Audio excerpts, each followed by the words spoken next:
Word जो normal है उससे ये वर्ड निकला है नॉर्म, उसके पहले वर्ड्स को ये यूज़ किया, NORM को यूज़ किया गया है, तो नॉर्म, नॉर्म्स या नॉर्मल, हम किस चीज़ को एक सोसाइटी में नॉर्मल कंसिडर करते हैं। जैसे नॉर्मल रवैये क्या हैं, नॉर्मली लोग ऐसा करते हैं, नॉर्मली इस तरह की हमारी जो शादियाँ उनमें ऐसी रसूमात होती हैं, हम लफ्ज़ यूज़ करते हैं ना, तो नॉर्म्स क्या हैं, जो हमारी नॉर्मल या एवरेज परफॉर्मेंस हम जिसको कह लें।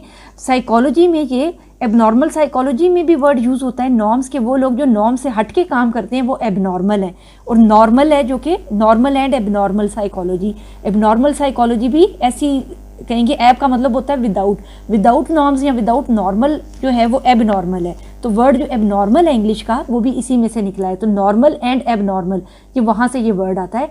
तो नॉर्म्स मीन किसी भी चीज़ की एवरेज या नॉर्मल परफॉर्मेंस जो आम लोग करते हैं। इसको हम अब देखते हैं साइकोमेट्रिक टेस्टिंग के हवाले से। साइकोमेट्रिक टेस्टिंग में नॉर्म्स का मतलब है एवरेज परफॉर्मेंस, यानी ऐसे काम जो 50% ऑफ द पॉपुलेशन अंजाम देती है। अगर हम इसको साइकोलॉजिकल ट्रेट्स में देखें तो मसलन आप एक लड़की हैं, आपका नाम सादिया है, तो हम कहें आपका किसी टेस्ट के अंदर स्कोर आया है मसलन 76, और हमने उसको जो उसके अप्रोप्रिएट नॉर्म्स हैं वहाँ पे जाकर देखा है और वो यहाँ कहीं फॉल करता है इस रेंज में 2 स्टैंडर्ड डेविएशन पे, तो हम कहेंगे कि जो सादिया है ये 2 standard deviation away from mean इस गुस्सा करती है, यानी ज़्यादा गुस्सा करती है। इसका मतलब है ये जो 50% परफॉर्मेंस है, जो लोग 50% परफॉर्मेंस दे रहे हैं, आप उस 50% से इस साइड पर फॉल करते हैं, कम की रेंज में फॉल करते हैं या ज़्यादा की रेंज में फॉल करते हैं। तो आपको ना अंदाज़ा होता है रिलेटिव परफॉर्मेंस का, अपनी परफॉर्मेंस आपकी बाकी लोगों के मुकाबले में कितनी अच्छी या कितनी बुरी है। तो अगर आप 50 और इसके लगभग करते हैं तो हम कहते हैं बाकी ये नॉर्मल लोगों जैसी ही है।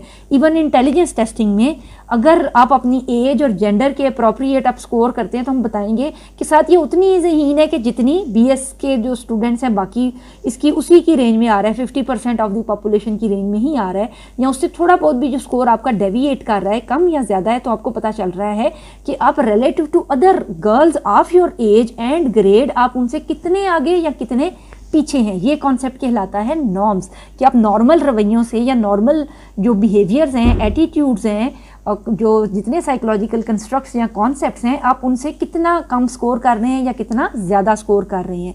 तो 40 का मतलब है कि आप नॉर्मल लोगों से 1 स्टैंडर्ड डेविएशन पीछे हैं, और 50 से ऊपर का मतलब है अगर मसलन 60 आ रहा है तो आपको पता है कि 10 का गैप है बीच में, तो ये 1 स्टैंडर्ड डेविएशन कहलाता है। आप अबव उनसे फॉल करते हैं, तो आपको बहुत ही सिग्निफिकेंटली, क्वांटिटेटिवली, एम्पिरिकली, न्यूमेरिकली आपके पास एक स्कोर आ जाता है अपनी परफॉर्मेंस के हवाले से। जो हमारी बुक है फरहंदा शहनाज वाली, उसमें इसका जिक्र किया गया है नॉर्म्स के हवाले से। स्टैंडर्डाइजेशन सैंपल का जितने भी हमारे सोफिस्टिकेटेड साइकोलॉजिकल टेस्ट हैं उनके लिए हम करते हैं कि जिस तरह हमने एंजाइटी या एंगर या इस तरह की कोई भी साइकोलॉजिकल कंस्ट्रक्ट हमने मैयर करना है, हमने टेस्ट बनाना है साइकोलॉजिकल, तो हम ये देखते हैं कि आम जो लोग हैं 50% ऑफ द पॉपुलेशन इस टेस्ट में कैसा परफॉर्म करती है, वो कितना स्कोर लेती है। तो जब हमारे पास 50% ऑफ द पॉपुलेशन का एक स्कोर आ जाता है, तो जब हम किसी इंडिविजुअल पर्सन के ऊपर वो टेस्ट एडमिनिस्टर करते हैं तो हमें ये पता चल जाता है कि ये जो पर्सन है एवरेज परफॉर्मेंस से कितना कम या कितना ज़्यादा स्कोर ऑब्टेन कर रहा है। तो हमारे पास एक रिलेटिव कंपैरिजन बन जाता है। Basically norms are the comparison groups, these are the relative comparison groups, जिससे हम इंडिविजुअल स्कोर्स को एक तरह से उसको करते हैं, बैलेंस आउट करते हैं, या हम देखते हैं कि ये उसके मुकाबले में किस किस्म की परफॉर्मेंस हमारे सामने आ रही है। तो जो हम सैंपल ड्रॉ करेंगे पॉपुलेशन में से, वो स्टैंडर्डाइजेशन सैंपल कहलाता है। फॉर एग्जांपल मैं ये बात करती हूँ कि हमने एक साइकोलॉजिकल टेस्ट है, हमने वो एडमिनिस्टर किया है, हम वो टेस्ट अप्लाई करना चाह रहे हैं, तो हम करेंगे मसलन मैंने लिया है STAXI, state, trait, anger, expression, inventory. ये एक साइकोलॉजिकल टेस्ट है, सोफिस्टिकेटेड साइकोलॉजिकल टेस्ट है। अब स्टैक्सी एक टेस्ट डिवाइस किया है हमने, उसके बाद या जिसने जब टेस्ट डेवलपर ने क्या किया था, जब आइटम्स वगैरह बन गए ना, क्वेश्चनियर बन गया, तो उसने वो क्वेश्चनियर मुख्तलिफ पॉपुलेशंस की उसने नॉर्म्स ऑब्टेन करनी है। मसलन मेरे पास पॉपुलेशन है, एक पॉपुलेशन है university students of age 20 to 25 years हमने लिए हैं, यूनिवर्सिटी स्टूडेंट्स फीमेल, ठीक है।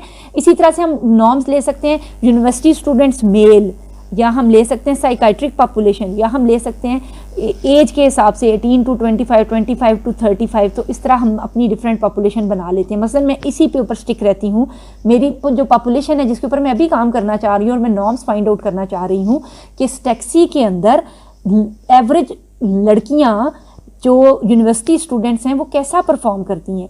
उसके लिए मेरे लिए ज़रूरी है कि मैं एक यूनिवर्सिटी सिलेक्ट करूं जो मेरे एरिया या इंडिजिनस उस हिसाब से हो जहाँ पर मैं जा सकती हूँ। तो मसलन मैंने यहाँ पर अपनी करीबी गवर्नमेंट सेक्टर यूनिवर्सिटी मैंने सिलेक्ट की, वहाँ पर मैंने जाकर सैम्पलिंग फ्रेम ऑब्टेन किया। मसलन मैं डिपार्टमेंट में गई और इनरोल्ड स्टूडेंट्स के मैंने नाम निकाले। उसके बाद सिस्टमेटिक जो सैम्पलिंग टेक्निक्स हैं, प्रोबेबिलिटी सैम्पलिंग है, उसके तवसत से मैंने सैम्पल चूज़ किया, सिस्टमेटिकली मैंने चूज़ किया।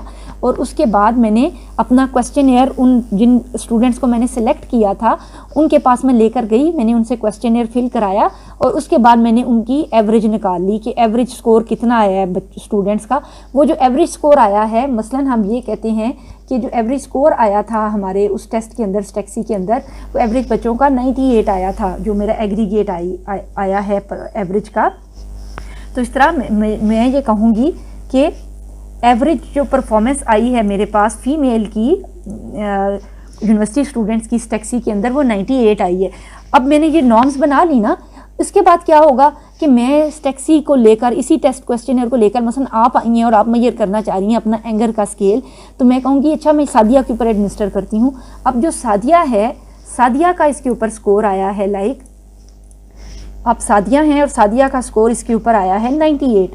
तो अब मैं ये बता सकती हूँ ना कि आपका जो अवे फ्रॉम एवरेज है, आप नहीं 98 तो नहीं, हम ज़्यादा लिख लेते हैं इसको, मसलन 198 लिख लेते हैं। तो आप काफ़ी ज़्यादा गुस्सा करती हैं आम लोगों की निस्बत, लेकिन यहीं पर ही अगर यही स्कोर हमारा 60 हो जाता है, तो अदरवाइज़ तो नहीं पता कि 60 का क्या मतलब है हमारे पास, लेकिन अब हमें पता है कि 60 का मतलब ये है कि आपको आम लोगों की निस्बत कम गुस्सा आता है, क्योंकि एवरेज लोगों को इसी टेस्ट के अंदर 98% उनको गुस्सा आया था जो फीमेल थी और यूनिवर्सिटी स्टूडेंट थी। लेकिन आपका जो 60 स्कोर आया है, इसका मतलब है कि आप कम गुस्सा करती हैं। उम्मीद है आपको नॉर्म्स के बेसिक कॉन्सेप्ट की समझ आ गई होगी कि ये क्या होती है। मैं ज़रा इसको अब रीड कर देती हूँ, जो हमारी फरहंदा शहनाज की टेक्स्ट बुक के अंदर वॉल्यूम 2 की जो टेक्स्ट बुक है साइकोमेट्रिक टेस्टिंग, उसमें से मैं रीडिंग करने लगी हूँ। तो ये स्टैंडर्डाइजेशन सैंपल दरअसल वो सैंपल है जो मैंने यूनिवर्सिटी में जाकर सिस्टमेटिक प्रोबेबिलिटी सैम्पलिंग के थ्रू मैंने चूज़ किए बच्चे, स्टूडेंट्स पिक की मैंने, और उन पर मैंने क्वेश्चनर एडमिनिस्टर किया और एक एवरेज निकाली उसके बाद मैंने ये नॉर्म्स बना ली। इसी तरह हम यूनिवर्सिटी के अंदर अगर बॉय मेल को देते हैं, तो हमने मेल के लिए जो पॉपुलेशन है हमारी अब मेल्स होंगे, तो हमने उनके ऊपर इसी तरह से सिस्टमेटिक सैम्पलिंग के थ्रू हमने सैंपल फाइंड आउट किया और हमने अपनी एवरेज निकाली। तो जो उनकी एवरेज, जिस तरह हम समझते हैं कि लड़कों को शायद ज़्यादा गुस्सा आता है, तो स्टैक्सी के अंदर जो एंगर मेजर करने का पैमाना है, उनका स्कोर मसलन एवरेज आया है 162, 60 आ गया मसलन बॉयज़ का। तो अब ये देखा कि जो जेंडर वाइज या एज वाइज या जियोग्राफिकल लोकेशन वाइज एक ही टेस्ट के अंदर लोग डिफरेंट परफॉर्म कर सकते हैं। तो इस तरह हम डिफरेंट पॉपुलेशंस लेते हैं और हर एक को उसके रिलेटिव ग्रुप के साथ ही कंपेयर किया जाएगा। जिस तरह से कि एज के हिसाब से जो लोग हैं उनका अपनी एज के हिसाब से या ग्रेड के हिसाब से जितना सोफिस्टिकेटेड टेस्ट होगा, उतनी ही ज़्यादा मल्टीपल टाइप्स ऑफ नॉर्म्स उनके पास अवेलेबल होंगे। तो अब ये देखें कि इसी टैक्सी के अंदर average normal university female 98 score करती हैं, तो एवरेज नॉर्मल मेल 168 स्कोर करते हैं। ये भी नॉर्मल है, ये भी नॉर्मल है, लेकिन 160 एक फीमेल के लिए नॉर्मल नहीं है, उनके लिए ये अबव एवरेज हो रहा है। तो इस तरह हमारे पास जब तक एक रिलेटिव परफॉर्मेंस का पैमाना नहीं होता, हमारे लिए मुश्किल हो जाती है कि सिंपली एक स्कोर से हमें कुछ भी पता नहीं चलता, वो रॉ स्कोर है और उससे हम कोई इंटरप्रिटेशन नहीं ड्रॉ कर सकते। इसको मैं रीड करती हूँ, यहाँ पर लिखा हुआ क्या है। In the process of standardising a test, it is administered to a large representative sample of the type of persons from whom it is designed। Large sample हमने कहाँ से लेना है? अप्रोप्रिएट पॉपुलेशन में से। जिस तरह से कि मैंने अभी जो किया काम वो मैंने यूनिवर्सिटी स्टूडेंट फीमेल ली थी, तो वहाँ से हम एक सैंपल चूज़ करते हैं। सैंपल हमेशा ऐसे होता है कि पॉपुलेशन का रिप्रेजेंटेटिव होता है। जैसे कि हमने बिरयानी पकाई है, तो जो नमक 1 चम्मच के अंदर है उतना ही पूरी बिरयानी के अंदर है। तो इस तरह से हम ये समझते हैं कि जो हमने ये एवरेज परफॉर्मेंस फाइंड आउट की है, तमाम जो नॉर्मल फीमेल हैं वो इतना ही ऐसे ही परफॉर्म करती होंगी और 98% ही स्कोर लेती होंगी। अगर किसी का इससे डेविएट कर रहा है, कम या ज़्यादा आ रहा है, तो वो एक डिफरेंट स्कोर आ रहा है उनका। Such norms indicate not only the average performance but also the relative frequency of varying degrees of deviation above and below average। तो हमें varying degrees of deviation भी हमें नज़र आती है। Scores on psychological tests are most commonly interpreted by reference to norms. तो हमारे पास एक साइकोलॉजिकल टेस्ट को जानने का और कोई तरीका नहीं होता सिवाय ये कि हम नॉर्म्स ड्रॉ करें। अब ये बिल्कुल ऐसे ही है कि अगर आपने कभी फिजिक्स पढ़ते रहे हैं तो फिजिक्स में SI यूनिट्स हुआ करते हैं, स्टैंडर्ड इंटरनेशनल। वो 1 kg का जो है हमारा एक वेट है जो अमेरिका में है या पेरिस में है, वही 1 kg कंसिडर किया जाएगा पाकिस्तान में भी। तो इस तरह से एक यूनिवर्सल इंडिकेटर है। सेम वे नॉर्म्स हमें साइकोलॉजिकल टेस्ट का एक यूनिवर्सल इंडिकेटर फ्राहम करती हैं कि सब लोग ऐसा ही परफॉर्म करते हैं और हम उससे अपना कंपैरिजन ड्रॉ कर सकते हैं और हम फाइंड आउट कर सकते हैं कि हमारी परफॉर्मेंस उनके मुकाबले में कैसी है। Norms are established for personality test as well as aptitude test. ना सिर्फ इसके लिए, जैसे मैंने बताया कि टैक्सी में एंगर मैयर हो रहा है, तो एंगर हमें हर एक चीज़ के लिए नॉर्म्स चाहिए, अदरवाइज एक रॉ स्कोर हमारे लिए कोई भी इंफॉर्मेशन नहीं देता। आप कहती हैं मेरा एक टेस्ट स्कोर में ना 70 स्कोर आया था, मुझे क्या पता 70 स्कोर का क्या मतलब है। अब मुझे बताएंगे कि इस टेस्ट में आया है और आप कहाँ पर आप फॉल करते हैं, तभी पता चलेगा ना कि इस चीज़ का क्या मतलब है, अदरवाइज हम कंपेरिजन नहीं कर पाएंगे। जो स्टैंडर्डाइजेशन सैंपल है ये तमाम उन कैरेक्टरिस्टिक्स को फुलफिल करना चाहिए इसको, जो कि हमने प्रोबेबिलिटी सैम्पलिंग में जो हमारा पहला है ना रिसर्च मेथड का चैप्टर, उसमें सैंपल की जो कैरेक्टरिस्टिक्स हैं वही इस सैंपल की भी होती हैं। हम बस इसके साथ स्टैंडर्डाइजेशन का वर्ड ऐड कर लेते हैं। स्टैंडर्डाइजेशन का वर्ड हम सिर्फ इसलिए ऐड करते हैं क्योंकि ये एक साइकोलॉजिकल टेस्ट के लिए एक स्टैंडर्ड स्कोर हमें प्रोवाइड करने के काम आ रहा होता है। अदरवाइज ये वही सैंपल और पॉपुलेशन है जो कि आप रिसर्च मेथड्स में पढ़ते चले आ रहे हैं। तो मैं इसको स्किप करके आगे जा रही हूँ। आगे हमारे पास रॉ स्कोर है। Raw score direct count of और measure of performance is called raw score. मसलन जिस तरह से कि हमने एग्जांपल लेते हैं BDI की, तो BDI के ऊपर जिस तरह आप सबको पता है BDI के अंदर, मैं यहाँ से लिख देती हूँ ताकि ये नज़र आए, BDI बैक डिप्रेशन इन्वेंट्री है जो हमारी, उसमें 10 का मतलब होता है नो डिप्रेशन, ठीक है। इसी तरह से उसमें 18 का मतलब होता है माइल्ड डिप्रेशन।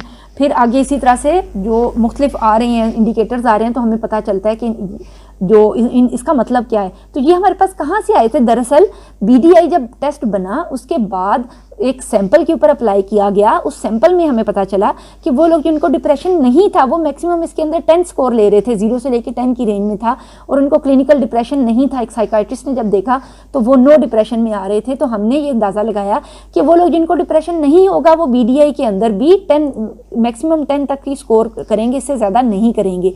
तो जो हमारे पास एक डायरेक्ट काउंट आएगा ना, जब मसलन आपका काउंट आया है 13 आया है, ठीक है, आपके ऊपर आप शादियां हैं, आपके ऊपर मैंने टेस्ट अप्लाई किया और आपने स्कोर किया 13। अब जब मेरे पास रिलेटिव एक परफॉर्मेंस पता चल रही है ना, जो उसकी इंटरप्रिटेशन है, अब मुझे पता चल रहा है कि 10 तक नो डिप्रेशन है, तो 13 का मतलब है कि सादिया को माइल्ड सा डिप्रेशन है।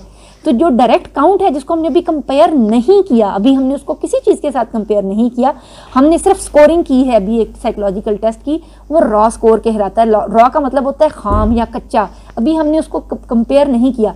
This may be the number of questions the person answered, the time he consumed, the count of right और wrong answers, plus bonus for fast work and plus जितनी भी चीज़ें साइकोलॉजिकल टेस्ट का हिस्सा होती हैं, जो हमने एग्रीगेट ऑफ स्कोर्स हमने अभी ऑब्टेन किया है और अभी हमने उसको इंटरप्रेट नहीं किया। इंटरप्रिटेशन से पहले का जो काम है वो रॉ स्कोर कहलाता है। जब हम इंटरप्रिटेशन पे जाते हैं तो तब हम उसको कंपैरिजन करते हैं और रिलेटिव परफॉर्मेंस हम फाइंड आउट करते हैं। उससे पहले वो जब हमने उसको एक एग्रीगेट किया है, सम किया है सिर्फ, तो वो हमारा रॉ स्कोर कहलाता है। साइकोलॉजी में साइकोलॉजिकल टेस्ट के लिए जो नॉर्म्स अप्लाई होती हैं, वैसे तो स्टैट्स में और भी बहुत सी होती हैं, हम इसके ऊपर आते हैं कि वो कितनी तरह की होती हैं। There are 2 types of norms, developmental norms and within group norms. 2 तरह की नॉर्म्स हैं हमारे पास। डेवलपमेंट का वर्ड निकलता है डेवलपमेंट, यानी तब्दीली या तरक्की। जिस तरह से हमें ये नज़र आ रहा है कि ये जो एक तरह से एज वाइज जब आप छोटे या बड़े हो रहे हैं या ग्रेड वाइज जब आप अगली क्लासों में जा रहे हैं तो हम देखेंगे कि आप कितना अच्छा या बुरा परफॉर्म कर रहे हैं। मसलन ये जो पोजीशंस निकालते हैं बच्चों की जब प्रमोट होते हैं तो कहते हैं तुम्हारी 3rd पोजीशन आई है, तो आपको पता चलता है ना कि दरअसल आप नॉर्मल बच्चों में से आप आगे फॉल करते हैं और आपके 3rd हाईएस्ट मार्क्स आए हैं। तो ये भी एक तरह का हमारा एक नॉर्मेटिव सैंपल ही होता है कि क्लास में से आप कहाँ फॉल करते हैं। आपको एग्जैक्टली अपने नंबरों का पता, स्ट्रेंथ पता चलती है कि आप कितने लायक या नालायक हैं, आप बाकी बच्चों के मुकाबले में कहाँ फॉल करते हैं। तो इसको हम ज़रा देखते हैं। Developmental norms, in developmental norms individuals performance is compared with his और her development, it may be age और ग्रेड, एज और ग्रेड वाइज। यानी या तो हम देखते हैं कि ये जो बच्चा है कोई, ये अपने बाकी बच्चों के मुकाबले में अपनी एज वाइज किस तरह का परफॉर्म कर रहा है। मसलन हमारे एक अहमद है, छोटा बच्चा 3 साल का, और वो उसकी अभी तक टॉयलेट ट्रेनिंग नहीं हुई, तो हम कहेंगे कि नॉर्मली तो इस एज के बच्चे बातें भी करनी शुरू कर देते हैं और उनकी टॉयलेट ट्रेनिंग भी हो जाती है। तो अहमद के साथ कोई ना कोई प्रॉब्लम है, ये नहीं, अभी तक इसकी टॉयलेट ट्रेनिंग नहीं हुई। तो इसका मतलब है कि एक बच्चा अपने developmental milestones appropriate to the age वो नहीं अपने हासिल कर पा रहा। यानी हमारी एक एज वाइज भी एक डेवलपमेंट होती है। अगर हम वो ऐसा नहीं कर रहे जैसे नॉर्मली 50% ऑफ द पॉपुलेशन हमारी एज की करती है, तो हम इसका मतलब है डेविएट कर रहे हैं नॉर्मल से। इसी तरह से ग्रेड वाइज वो बच्चे जिस तरह स्कूल जाते हैं तो बाकी बच्चे अगर एक मैथमेटिकल टास्क कर पा रहे हैं लेकिन अहमद नहीं कर पा रहा, तो हम कहेंगे कि ये मैथ्स में बाकी बच्चों की निस्बत अपनी क्लास के जो एवरेज बच्चे हैं उनसे इसके कम मार्क्स आते हैं, ये पुअर है इस चीज़ में, उसको इस मामले में हेल्प की ज़रूरत है। तो इस तरह से हम कंपैरिजन ड्रॉ करने के लिए एज का या ग्रेड का सहारा लेते हैं। डेवलपमेंटल नॉर्म्स की आगे से डिफरेंट टाइप्स हैं, mental as, grade norms and ordinal scale. इसको ज़रा हम 1 बाय 1 चेक करते हैं कि ये किस तरह से हमारे पास आती हैं। मेंटल एज कॉन्सेप्ट है हमारे पास जो कि एल्फ्रेड बीने ने हमें फर्स्ट टाइम इंट्रोड्यूस कराया था। एल्फ्रेड बीने ने इंटेलिजेंस टेस्टिंग की जो वेव है सारी उसकी बुनियाद रखी थी, और उस टाइम पर इन्होंने कहा था कि just like chronological age we also have a mental age. Chronological age होता है, मसलन अहमद 12 साल का बच्चा है, अहमद एक 12 साल का बच्चा है और वो मैथ्स में बहुत शार्प है और वो 10वीं जमात के भी सवाल हल कर लेता है। मैथ्स की बुक सामने लाई जाए तो हम कहेंगे कि वो है तो 12 साल का, लेकिन उसकी जो मेंटल एज है वो एक 16 साल के बच्चे जितनी है। वो वाले सवाल भी सही आंसर कर पाता है जो कि 16 साल का बच्चा कर पाता है। तो इस तरह से इंटेलिजेंस टेस्टिंग में हमें ये पता चलता है कि कुछ लोग अबव परफॉर्मेंस परफॉर्म करते हैं, एवरेज परफॉर्म करते हैं या किस तरह से परफॉर्म करते हैं, तो ये चीज़ मेंटल एज कहलाती है। जो IQ है, इंटेलिजेंस कोटेंट, वो भी इसी तरह से हमारे पास डिवाइस हुआ था। इंटेलिजेंस कोटेंट जिसको हम बोलते हैं IQ, वो उसको निकालने का जो हमारे पास तरीका है वो भी हमारे पास एग्जैक्टली यही है।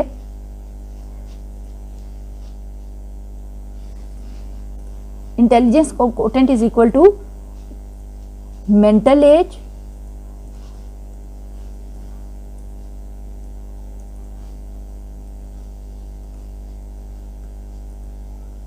मेरे कीबोर्ड में कुछ प्रॉब्लम है। अच्छा, mental age plus chronological as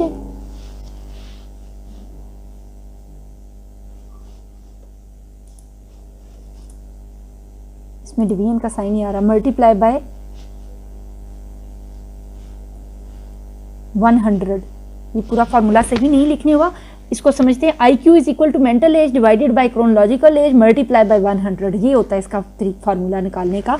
तो जो मेंटल एज है ये वो हाईएस्ट रेंज होगी जो कि किसी बच्चे ने इंटेलिजेंस टेस्ट में परफॉर्म किया है, मसलन एल्फ्रेड बीने के टेस्ट में किया है।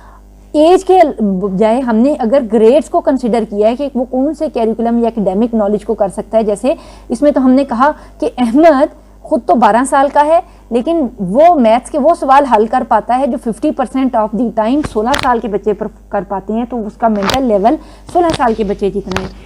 इसमें हम क्या कहेंगे कि अहमद खुद तो 5वीं जमात में पढ़ता है लेकिन 8वीं जमात का मैथ्स भी उसको बहुत अच्छा आता है, इतना अच्छा आता है कि जितना 50% ऑफ दी 8th ग्रेडर्स को आता है। ठीक है, ये ग्रेड नॉर्म्स कहलाएगा। यानी इसमें हमने ग्रेड्स को अपना बेंचमार्क बनाया है, कंपैरिजन ग्रुप बनाया है। इसको मैं रीड भी कर देती हूँ ताकि हमारे लिए सहूलत हो जाए। The term mental as was introduced by Alfred बीने। ये वही है जिसने इंटेलिजेंस टेस्टिंग के ऊपर काम किया और पहले इंटेलिजेंस टेस्ट बनाए थे फर्स्ट वर्ल्ड वॉर में। In his scale items were grouped according to age level. Binet himself employed the term mental level. जिस तरह मैंने आपको बताया कि जो कहते हैं मेरा मेंटल लेवल नहीं मैच करता, तो ये जो लफ्ज़ था मेंटल लेवल वाला, ये फर्स्ट टाइम एल्फ्रेड बीने ने इंट्रोड्यूस कराया था इंटेलिजेंस टेस्टिंग में। A child's score on a test would correspond to the highest year level that he or she successfully completes। वो देते जाएंगे। हमने क्या किया, अहमद को हमने जो इतने 12 साल के 50% ऑफ दी बच्चे टेस्ट कर रहे थे वो भी हमने दिया। जब उसने पास कर लिया, हमने 13 साल वाले बच्चे का टेस्ट दिया, फिर हमने 14 साल वाले बच्चे का टेस्ट दिया, फिर 15 फिर 16 साल वाले बच्चे का टेस्ट दिया।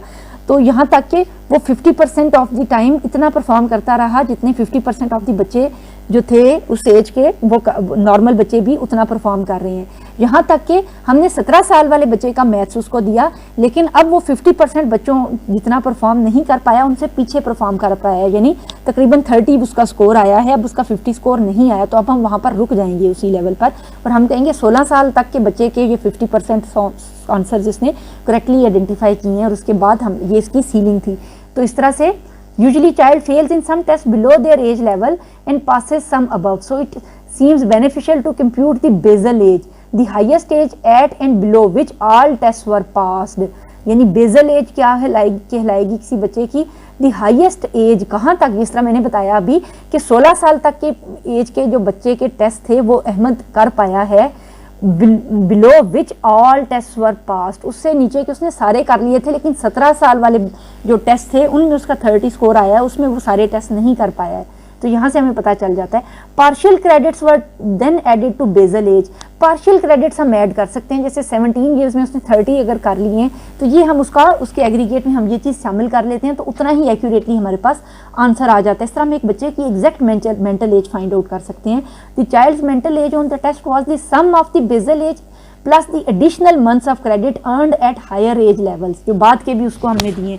जैसे कि हमने ये देखा कि 16 ईयर्स तक के तो उसने सारे टेस्ट एक्यूरेटली परफॉर्म कर लिए, जिस तरह के बाकी एवरेज बच्चे 16 साल तक के कर रहे थे, लेकिन 17 ईयर वाले में उसका 30 स्कोर आया है, तो वो 30 भी हमने एडिशनल स्कोर उसका ऐड कर लिया है, तो हमारे पास एक अच्छा एग्रीगेट उसका बन जाएगा। ये सारी बातें इन्होंने बताई। नेक्स्ट लिखा हुआ है mental age norms have also been employed with test that are not divided into year levels. जब हमारे पास ग्रेड्स अवेलेबल नहीं होते हैं या किसी ऐसी जगहों पर जहाँ मुख्तलिफ एकेडमिक बैकग्राउंड से बच्चे आते हैं, तो वो मुश्किल हो जाता है ये देखना कि वो कौन से ग्रेड में फॉल करता है। तब हम उनको एज वाइज हम डिवाइड कर सकते हैं बच्चों को, और एज वाइज ही हम उनको कैरिकुलम दे सकते हैं और हम चेक कर सकते हैं। The child's raw score is transformed in age norms with the help of normative table of standardization sample. Normative table जितने भी साइकोलॉजिकल टेस्ट हैं इनके एंड में अपेंडिक्स में नॉर्मेटिव टेबल्स गिवन होते हैं। नॉर्मेटिव टेबल्स बड़े हेल्पफुल होते हैं क्योंकि नॉर्मेटिव टेबल हमें बताते हैं कि एवरेज लोग इन टेस्टों के अंदर कैसा परफॉर्म कर रहे हैं और एवरेज स्कोर क्या आ रहा है, तो हमारे लिए कंपैरिजन ड्रॉ हो जाता है। Units in mental age do not remain same और constant as they tend to shrink with advancing years. For example, a child who is 1 year retarded at age 3 will not be retarded of same level at age 14। यानी ये change होते रहते हैं। मसलन एक बच्चे को मेंटल रिटार्डेशन है, वो एक स्पेशल चाइल्ड है, 1 ईयर में तो उसकी रिटार्डेशन जो थी वो हमें समझ आती है क्योंकि 3 साल तक के बच्चे बाकी भी बहुत अच्छा तो नहीं कुछ भी उन्होंने सीखा हुआ होता, कोई ये तो नहीं वो एकेडमिकली बहुत एक्सेलिंग होते हैं, लेकिन क्योंकि उसकी तो स्टॉप हो गई है, वो रिटार्ड हो गया है। लेकिन जो 14 ईयर के बच्चे हैं जब उनके साथ उसका कंपैरिजन हम करेंगे जब वो 14 साल का होगा तो तब वो ज़्यादा रिटार्डेड होगा। Likewise, mental growth from 3 to 5 is not equal to 12 and 13। यानी ये आगे पीछे होती रहती है और चेंज होती रहती है। The intellectual development progresses more rapidly at earlier years and gradually decreases as the individual matures। शुरू सालों में जब बच्चे की डेवलपमेंट होती है तो एकदम से उसकी जो लर्निंग पोटेंशियल्स हैं वो ज़्यादा तेज़ होते हैं और आहिस्ता आहिस्ता सुकड़ते चले जाते हैं। इसका मतलब ओवरऑल ना इस सारी जो ये वाला पैराग्राफ है ये कहना क्या चाहते हैं, ये कहना ये चाहते हैं कि एज जो नॉर्म्स हैं कि हमेशा हेल्पफुल नहीं होती हैं, क्योंकि शुरू के सालों में तो बच्चे बहुत सी चीज़ें जल्दी जल्दी सीख रहे होते हैं तो तेज़ होती है परफॉर्मेंस, लेकिन लेटर लाइफ में जो स्लो डाउन होती है हमारे लिए बहुत ज़्यादा हेल्पफुल नहीं रहती है, क्योंकि जो एक तरह से इंटेलेक्चुअल डेवलपमेंट है ना वो एक सर्टेन पॉइंट पर आकर रुक जाती है हर पर्सन की। तो फिर हमारे लिए कंपैरिजन ड्रॉ करने डिफ़िकल्ट हो जाते हैं और मेंटल एज या मेंटल लेवल्स फाइंड आउट करना हमारे लिए काफ़ी हद तक इररेलेवेंट हो जाता है साइकोलॉजिकल टेस्ट में। तो उससे भी यानी हम आगे आते हैं, ये ज़रूरत बता रहे हैं कि क्यों ग्रेड नॉर्म्स की ज़रूरत पड़ी, क्योंकि एज नॉर्म्स सफिशेंट, ये जो थे हमारे एज नॉर्म्स, ये सफिशेंट नहीं थे सारी की सारी इन्फॉर्मेशन प्रोवाइड करने के लिए नॉर्मेटिव डाटा की। As individual's height is not increased at some rate during the growth period, during 0 to 5 is not equivalent to 5 to 10 and 3 to 6। ऐसा ही है ना कि जिस तरह इवन डेवलपमेंटल में हाइट है हमारी, तो एक पॉइंट पे आकर स्लो डाउन होना शुरू हो जाती है बच्चों की हाइट। शुरू सालों में बच्चों की डेवलपमेंट तेज़ होती है, तो हम कह सकते हैं कि जो एज नॉर्म्स है ना, ये इनिशियल ईयर्स के लिए तो हेल्पफुल हैं, जब बच्चे ग्रो कर रहे हैं, प्रोग्रेस कर रहे हैं, या मेंटल रिटार्डेशन है, या स्पेशल एजुकेशन है, या इंटेलिजेंस टेस्टिंग है और बच्चों को हमने एलोकेट करना है। लेकिन अदरवाइज जब हमने सोफिस्टिकेटेड हायर एजुकेशन की तरफ जाना है, तब हमने कोई एप्टीट्यूड टेस्ट बनाने हैं, या हम कुछ इस किस्म की चीज़ें फाइंड आउट कर रहे हैं, अचीवमेंट टेस्ट बना रहे हैं, तो तब ज़रूरी है कि हम ग्रेड नॉर्म्स की तरफ आएँ। Individual score is compared with reference to his class. इसमें एज नॉर्म्स में हम विद रेफरेंस टू एज हम इंडिविजुअल को कंपेयर करते हैं, और ग्रेड नाम में हम किसी भी इंडिविजुअल के स्कोर को क्लास वाइज हम कंपेयर करते हैं। It can be described as performance on maths is equal to grade 8 and performance on general knowledge is equal to 7। यानी ये जो बंदा है, बच्चा है अहमद, ये मैथ्स में ज़्यादा अच्छा परफॉर्म कर रहा है as compare to general knowledge, and reading ability is equal to 6, और रीडिंग में पुअर है। तो हम डाल सकते हैं ना कि अहमद जो है ये मैथ्स में ज़्यादा अच्छा है, और मैथमेटिकल सब्जेक्ट्स अगर फॉलो करेगा तो ये एक्सेल कर सकता है। Grade norms are found by computing the mean raw score obtained by child in each grade. For example, the average score of 5 class on spelling test is 40 in a standardization sample. It will determine the grade norms. Norms of each class can be determined in this manner. These norms are comparable. हम किसी भी test के norms इस तरह से find out कर सकते हैं, मुख्तलिफ सब्जेक्ट वाइज हम कर सकते हैं। स्पेलिंग्स में 5वीं क्लास के जो आए हैं वो 40 आए हैं, तो आपका स्कोर कितना है? अगर स्टैंडर्डाइजेशन सैंपल एक टेस्ट के अंदर 40 लेता है 5th क्लास का, अब अहमद का अगर 30 आया, तो हम कह सकते हैं ना कि इसके 10 पॉइंट्स कम आए हैं नॉर्म स्टैंडर्डाइजेशन सैंपल से, उस आम लोगों से कम परफॉर्म कर पा रहा है स्पेलिंग टेस्ट के ऊपर, तो स्पेलिंग्स में इतना अच्छा नहीं है, तो ये सबसे अच्छा मैथ्स के अंदर आ रहा है। इस तरह से नॉर्म्स जो है वो हमें बहुत इंफॉर्मेशन देते हैं कि हमारा स्कोर कहाँ फॉल करता है नॉर्मल लोगों के मुकाबले में, अपनी जेंडर वाइज या एज वाइज या ग्रेड वाइज। इसके बाद grade norms can also be misinterpreted, careful हमें रहना चाहिए इसमें। For example, if a child has a score on mathematics is equal to grade 6, it does not mean that he has mastered mathematics of grade 6। इसका मतलब ये है कि वो छठी जमात के एवरेज बच्चों जितना मैथ कर सकता है। ये हमेशा नॉर्म का मतलब एवरेज होगा, यानी अहमद ने अगर छठी जमात के मैथ्स के अंदर उसने इक्वल लिया है ग्रेड 6 ग्रेडर्स का, तो इसका मतलब है कि एवरेज बच्चे जो छठी जमात में पढ़ते हैं वो इस जितना परफॉर्म करते हैं। ठीक है, ये चीज़ इस तरह से आएगी। Grade norms are not considered the exact performance or standard, तो इसमें ये नहीं, हम इसको सोलली रिलाई नहीं कर पाते हैं। याद रखने की बात यह है कि ग्रेड नॉर्म्स में हम रेफरेंस ग्रुप लेते हैं ग्रेड को। इसके बाद हम आते हैं ऑर्डिनल स्केल। ऑर्डर से वर्ड ये निकला है, ऑर्डिनल स्केल निकला है वर्ड ऑर्डर से। ऑर्डर यानी और किसी चीज़ को अगर हमने ऑर्डर में लाना हो तो हैप्पैजेडली हमारे पास नंबर लिखे हुए हैं 3, 5, 7, 8, तो इसको अगर हमने ऑर्डर में करना है तो हम कहते हैं अच्छा असेंडिंग ऑर्डर में मैं इसको डिवाइड करती हूँ। वैसे तो ये पहले ही असेंडिंग ऑर्डर में है, ये गलत उल्ट पटांग मैंने लिख दी है, तो हम कहते हैं अच्छा इसको डिसेंडिंग में हम करें। तो हम जब इसको करेंगे ऑर्डर वाइज हम करेंगे तो हमें पता चलेगा कि कौन सी चीज़ पहले आ रही है, कौन सी चीज़ बाद में आ रही है। जैसा कि एक बच्चा सबसे पहले आवाज़ें निकालनी शुरू करता है, फिर वो बैठना शुरू करता है, फिर वो उठ के चलना शुरू करता है, पहले एक लफ्ज़ बोलना शुरू करता है, तो स्टेप बाय स्टेप वो हायरार्की को फॉलो करता है जो डेवलपमेंट के लिए चाहिए।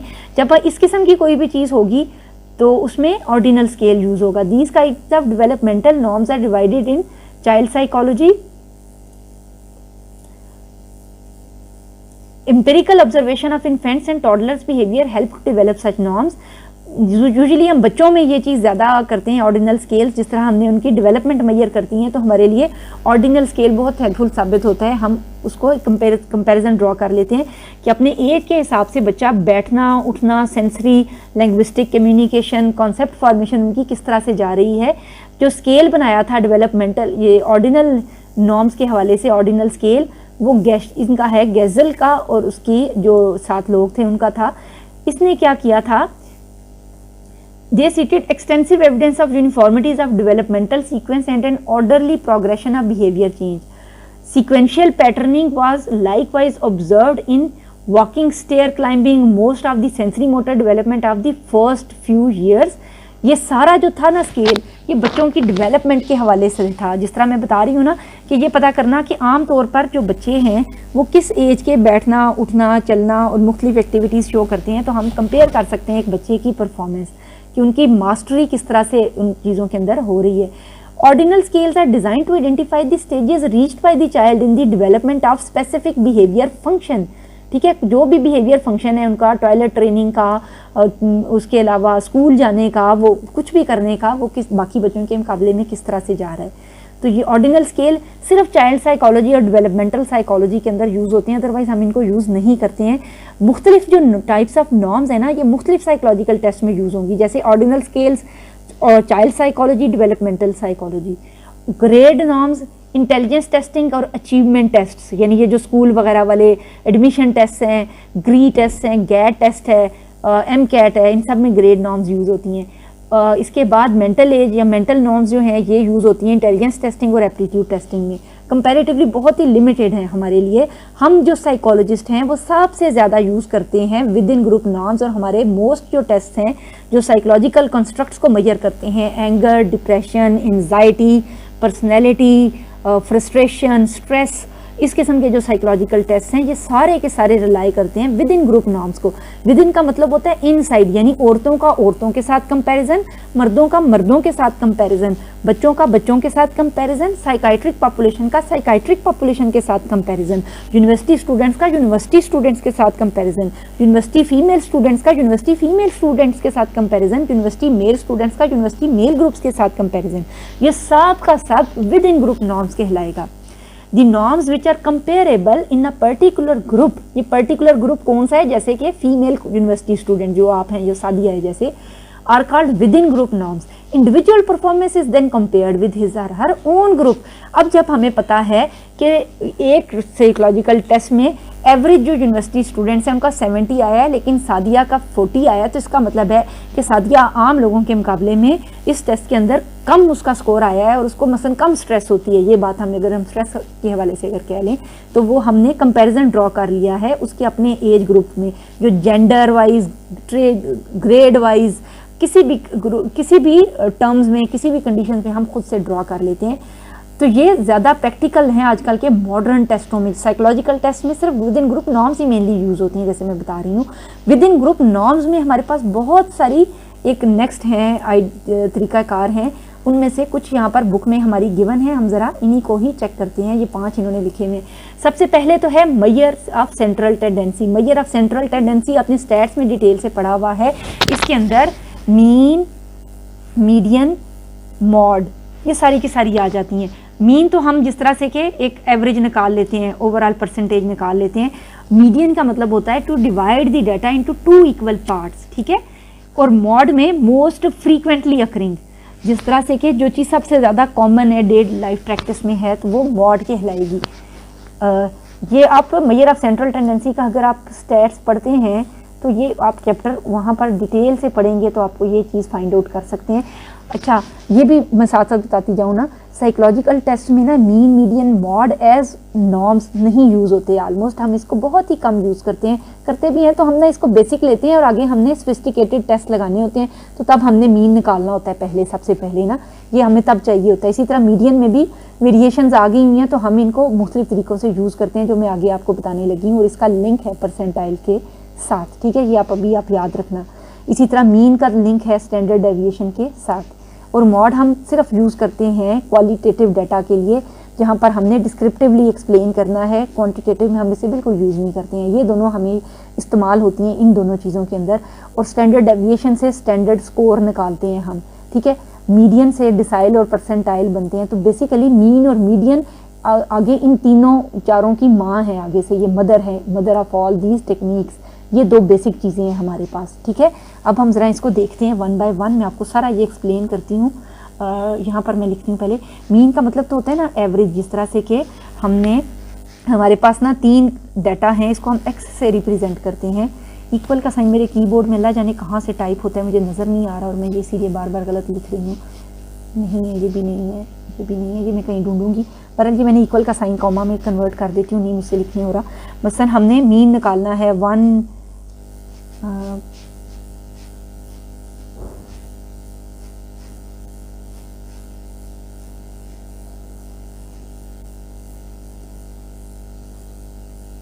1 + 2 + 3 का, ठीक है। इनकी एवरेज हमारे पास क्या आती है 3 2 6, 6 डिवाइडेड बाय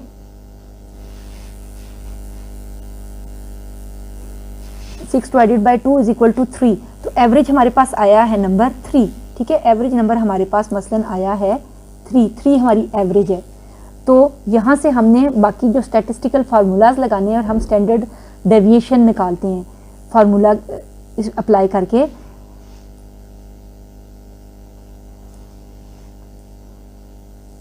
मीडियन का मतलब है, जो मीडियन है, मीडियन का मतलब है to divide the data into 2 equal parts. To divide the data into 2 equal parts median कहलाता है। यहाँ पर मैं ज़रा आपको दिखाती हूँ, ये बेल शेप कर्व है ना, जब हमने ये मिडल वाली जो कर्व है हमने वो लगाई ये वाली, तो हमने डाटा को 2 इक्वल पार्ट्स में डिवाइड कर दिया। ये दोनों जो डिवीजन्स हैं ये मीडियन कहलाएंगी, हमने 2 ग्रुप्स में डिवाइड कर दिया इसको, तो ये मीडियन कहलाएगा। परसेंट का मतलब होता है 100, परसेंट का मतलब, ये जो वर्ड है परसेंट, इसका मतलब है 100। तो इसका मतलब है to divide the data into 100 equal parts. और decile stands for 10, deca 10, to divide the data into 10 equal parts. तो ये मीडियन से ही निकलता है और उसी के फार्मूला से ही मेनली ये निकलता है, वही फार्मूला हम अप्लाई करते हैं। इसका मतलब क्या है कि मसलन जिस तरह से मीडियन तो एक बहुत ही ब्रॉड टर्म होती है, परसेंटाइल बहुत ज़्यादा यूज़ होते हैं साइकोलॉजिकल टेस्ट में, और इसमें हम क्या करते हैं, मैं यहाँ से आपको पढ़ के सुनाती हूँ। A person having a percentile rank of 30 is situated above 30% of the group of which he is a member. Otherwise, it can be stated that 30% of the group fall below the person's rank. A percentile of 75 means that 75% fall below it. ये आपने underline करना है। मैं इसको explain कर देती हूँ। मसलन आपके 30 मार्क्स आए, आप मुझे कहते हैं मेरे 30 मार्क्स आए हैं, मुझे तो नहीं पता कि 30 मार्क्स में बाकी आप कहते हैं पेपर बड़ा ही टफ था, सब लोगों के बड़े थोड़े थोड़े नंबर आए हैं, तो मेरे 30 मार्क्स आए हैं। अब जब मुझे ये पता चलता है आपका परसेंटाइल 30 है, एक तो मार्क्स है ना 30, तब नहीं कुछ भी समझ आई, लेकिन परसेंटाइल 30 का मतलब क्या है कि दरअसल 29 आपकी क्लास फेलोज, अगर आपकी क्लास की स्ट्रेंथ 100 है, 29 बच्चों के मार्क्स आपसे कम आए हैं और आप 30th बच्चा हैं। बाकी सब बच्चों के यानी 70 बच्चों के मार्क्स आपसे ज़्यादा हैं बाकी सब के, तो आपका मतलब है आप बहुत ही पुअर परफॉर्मर हैं। लेकिन अगर अगेन आपके यही मार्क्स हैं, हम ये जिस तरह से अभी हम कह रहे हैं कि अगर आपके 30 मार्क्स आए हैं और अब कहते हैं कि मेरा ना 30 मार्क्स के में परसेंटाइल रैंक 75th है, तो अब मैं कहूँगी वाह भाई मुबारक हो बहुत बहुत आपको, क्योंकि अब इस बात का क्या मतलब है कि दरअसल 74 बच्चों के मार्क्स आपसे कम हैं और आप 75 में फॉल करते हैं और आपसे ऊपर सिर्फ 25 बच्चों के नंबर ज़्यादा हैं। इसका मतलब है पेपर काफ़ी टफ था और आपके 30 मार्क्स का अब मतलब ये है कि आप काफ़ी अच्छा परफॉर्म करके आए हैं टेस्ट में। इस तरह मसलन 80th परसेंटाइल का मतलब क्या होगा, 80th परसेंटाइल का मतलब होगा 79 बच्चे आपसे पीछे हैं और आप 80th पॉइंट पे हैं और सिर्फ इतने, और अगर 99 है तो इसका मतलब है सिर्फ एक बच्चा आपसे आगे है, बाकी सबके आपसे कम मार्क्स आए हैं। तो कितनी अच्छी तरह हमें कंपेरिजन पता चल रहा है अब आपकी परफॉर्मेंस का।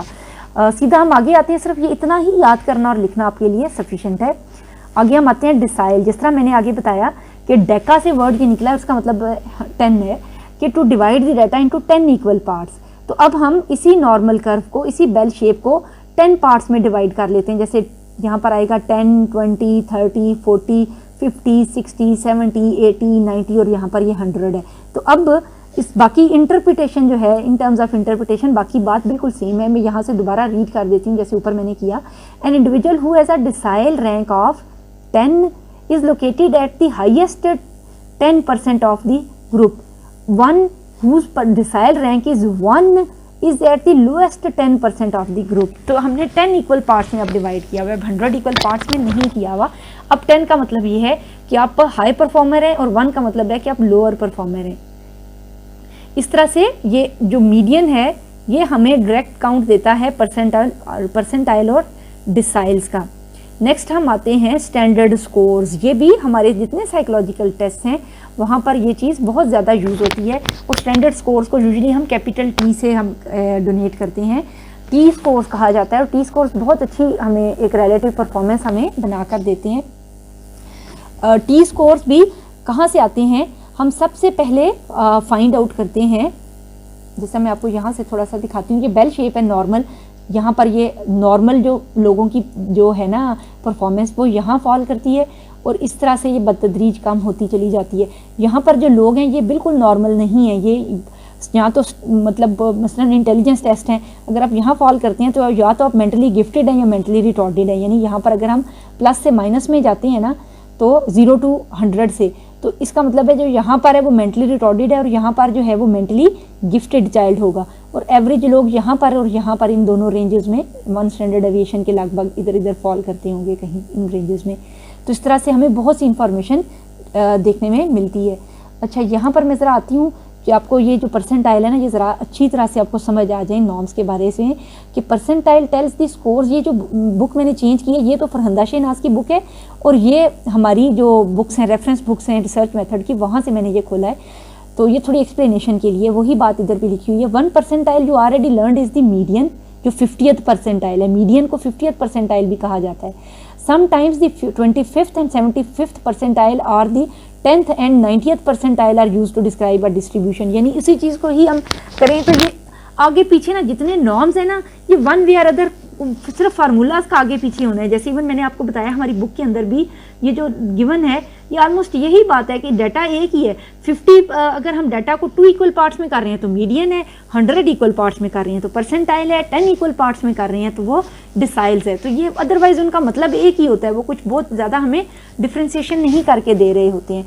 For example the 25th percentile is the score at which 25% of the distribution has either that score or lower than it.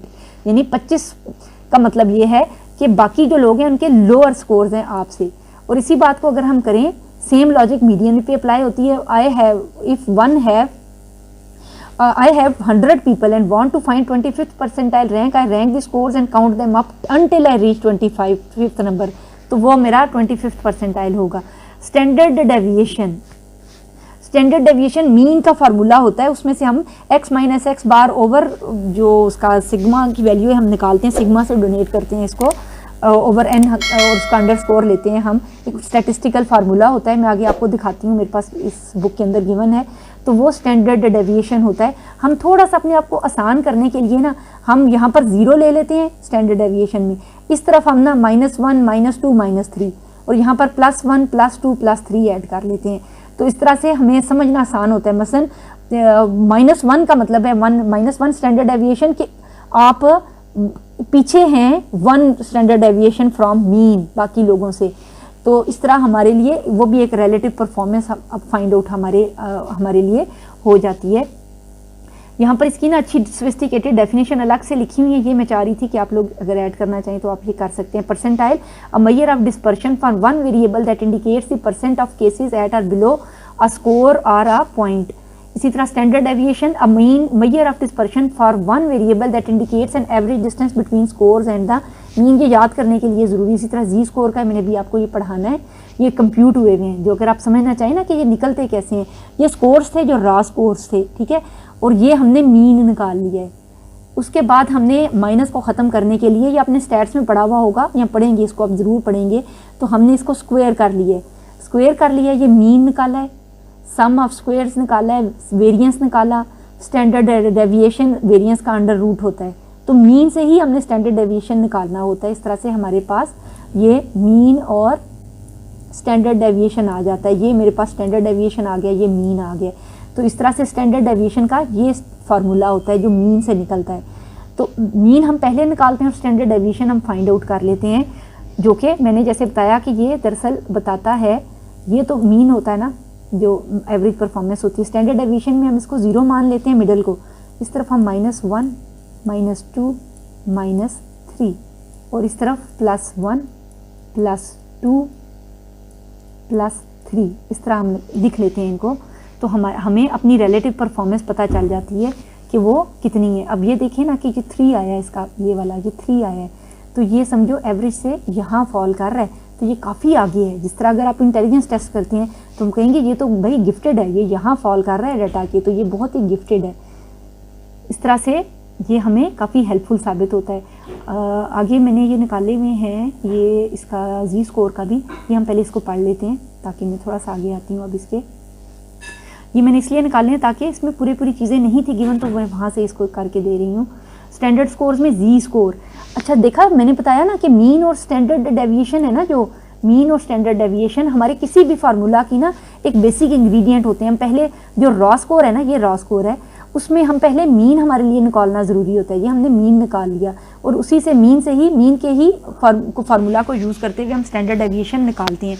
जब हमने स्टैंडर्ड डेविएशन निकाल लिया ना, उसके बाद हम उस जी स्कोर या टी स्कोर निकाल सकते हैं। इनके फार्मूलाज में ये यूज़ होता है। जो जी स्कोर है ना, ये हमें वेरिएशन एक तरह से बताता है कि जब जिस तरह मैं बताती हूँ जी स्कोर कहाँ यूज़ होता है। अहमद कंपनी 1 में जॉब करता है और उसकी भी इसी तरह से एक जॉब है, उसकी अच्छी जॉब है और उसको उसके पैसे मिलते हैं। मसलन मैं यहाँ से आपको रीड भी कर देती हूँ। यहाँ पर हमारे पास इसकी लिखी हुई थी, इसकी वैल्यूज़ गिवन थी, मैं जरा रीड कर देती हूँ आपको। कहाँ होगा, 1 मिनट, ये निकल आए, यहाँ है। ये देखें, एक पर्सन है, मसलन हम इंग्लिश नेम्स की बजाय अहमद यूज़ कर लेते हैं, अहमद ए, ठीक है, ए से। Ahmed is a sales manager in firm A, वो एक फर्म में इतने पैसे कमा रहे सालाना। माइक जो है यहाँ मोहम्मद कह लेते हैं इसको, फर्म बी में काम करते हैं और उनकी 38,000 पर ईयर है। अब देखने में तो इन दोनों की इनकम में बहुत फ़र्क है, लेकिन relative to their own firms, जो अपनी अपनी फर्म में काम करते हैं, जो अहमद है उसको 2/3 एम्प्लॉइज़ की निस्बत ज़्यादा पैसे मिल रहे हैं और जो मोहम्मद है उसको भी 2/3 अपनी जो कंपनी जिस बी में वो काम करता है उसकी निस्बत उसे ज़्यादा पैसे मिल रहे हैं, ठीक है। तो इस तरह से हमें पता चलता है जी स्कोर कैसे काम करते हैं। हमें उस रियल कंपैरिजन का पता चलता है कि अपने अपने ग्रुप में उनकी परफॉर्मेंस कैसी है। मसलन एक ही अगर हम इसी को मेल और फीमेल भी कर लें तो हो सकता है कि उनकी परफॉर्मेंस अदरवाइज बहुत ही आगे पीछे हो। लड़कियां किसी टेस्ट के अंदर 5 स्कोर ले रही हैं और लड़के किसी टेस्ट के अंदर 38 स्कोर ले रहे हैं, लेकिन relative to their own group वो हो सकता है कि मतलब 2/3 वो भी आगे हों और जो लड़कियां हैं वो भी 2/3 ही आगे हों। अपने अपने रिलेटिव ग्रुप में उनकी परफॉर्मेंस हमें पता चलती है। तो इस तरह से हमारे लिए कंपैरिजन ज़्यादा आसान हो जाता है। ऐसी सूरत हाल में हम जी स्कोर्स अप्लाई करते हैं। उसका फार्मूला है x - m over standard deviation.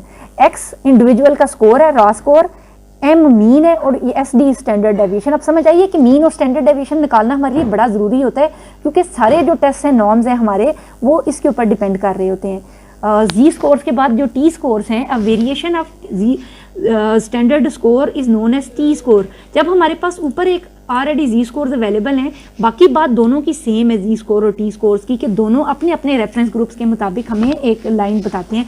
सिर्फ फ़र्क क्या है, जी स्कोर्स में कैलकुलेशंस बहुत हैवी हो जाती हैं सम टाइम हमारे पास, कि हम डायरेक्टली मीन और standard deviation as it is use कर रहे हैं। जैसा कि हमारी एग्जांपल में जो हमने एग्जांपल ली हुई है, ये देखा है यहाँ पर कि ये मीन 12.5 है, स्टैंडर्ड डेविएशन 3.317 है। कैलकुलेशन डिफ़िकल्ट हो गई ना।